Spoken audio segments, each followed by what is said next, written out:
अब ऐसा क्या हुआ कि रातों रात प्रहलाद मंदिर पहुंचना पड़ा, वो भी मेरे मित्र सतीश को लेकर। सुबह सुबह आंख खुली और सबसे पहले हमने दुनिया को नहीं आईने को देखा। आईने में खुद को देखकर लगा कि भाई आज तो चेहरा कुछ ज्यादा ही HD क्वालिटी में दिख रहा है। फिर क्या था, तैयार होकर हम निकल गए स्टेशन। वहाँ देखा कि नई फुट ओवर ब्रिज का काम तेजी से चल रहा है। तभी एक पैसेंजर ट्रेन प्लेटफॉर्म पर आकर रुकी और मुझे अचानक से याद आया इसी ट्रेन से मेरा मित्र गुड्डू भी आ रहा है। फिर क्या था, मित्रता निभाने के लिए मैं ट्रेन के आगे कूद पड़ा और दूसरे साइड से जाकर गुड्डू से मिला। बेचारा मजदूरी करने जा रहा है तो मैं उसके लिए खाना लेकर आया था। गजब बेइज्जती है। गुड्डू को बाय बोलकर मैं चल दिया घर की तरफ और देखा कि फुट ओवर ब्रिज का काम बड़ा जोरों शोरों से चल रहा है। लेकिन सच बताऊं तो इसके नीचे से जाते हुए मेरी अभी भी फट रही थी। भैया ही बनमनखी है, यहाँ कुछ भी हो सकता है।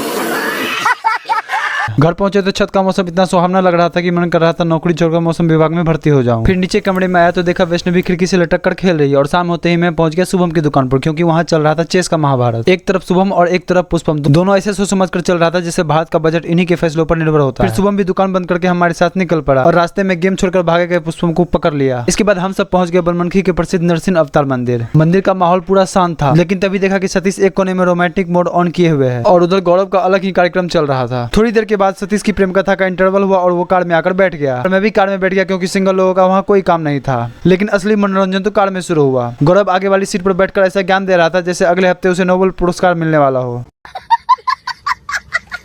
अब वीडियो पसंद आया हो तो लाइक ठोक कर फॉलो भी कर लेना।